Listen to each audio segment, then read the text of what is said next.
சாய் சுதர்ஷன் இது வரைக்கும் அவுட் ஆன எல்லா வாட்டியுமே பென் ஸ்டோக்ஸ் கிட்ட தான் அவுட் ஆயிருக்காரு. ஐயோ மீண்டும் மீண்டுமா? ஃபோர்த் டெஸ்ட்ல டாஸ் ஜெயிச்ச பென் ஸ்டோக்ஸ் போலிங் அப்படின்னு சொன்னாரு. எங்களுக்கு ரொம்ப ஷாக்கிங்கா இருந்தது. ஏன்னா இது வரைக்கும் ஃபர்ஸ்ட் இன்னிங்ஸ்ல போலிங் போட்ட எந்த டீமே ஓல்ட் ட்ராஃபர்ட்ல ஜெயிச்சதே இல்ல.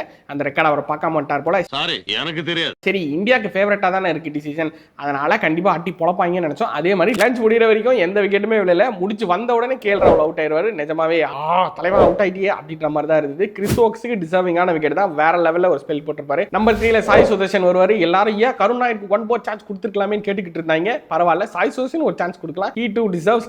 அதே மாதிரி தலைவன் பேட்ல போட்டா வீக்கா இருக்கான்னு நாங்க நிறைய விஷயம் சொல்லியிருந்தோம். அதே மாதிரி வீக்கா இருந்தாரு. பென் ஸ்டோக்ஸ் அதுல போட்டு ஒரு கேட்ச் வந்தது, ஆனா அதை விட்டாங்க. அதுக்கப்புறம் அவர் நல்லா ஸ்கோர் பண்ண ஆரம்பிச்சிட்டாரு.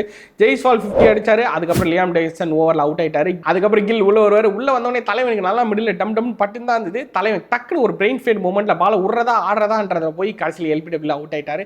ரிஷப் பண்ட் வந்தாரு, நல்லாவே ஆடிட்டு இருந்தாரு. இன்னிங்ஸ் நல்லா பில்ட் பண்ணி கொண்டு போயிட்டே இருந்தாங்க. அதுக்கப்புறம் திடீர்னு என்ன பண்ணா தலைவனுக்கு காலில் டங்குன்னு போட்டாங்க. தலைவனுக்கு சரியான அடி. மான்குட்டி மாதிரி சொல்லி குச்சிட்டு இருந்த என் பிள்ளைய எப்படி அடிச்சு கழட்டிக்காரு பாருங்க. ஜடேஜா ஓரளவுக்கு இன்னிங்ஸை பொறுமையாக கொண்டு போயிட்டு தான் இருந்தார். அப்புறம் பார்த்தீங்கன்னா திடீர்னு சாய் சுதர்ஷன் அவுட் ஆயிடுவார்.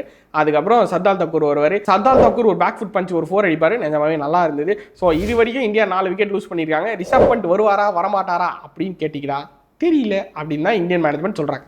வரமாட்டான் சேட்டு, வரமாட்டான்.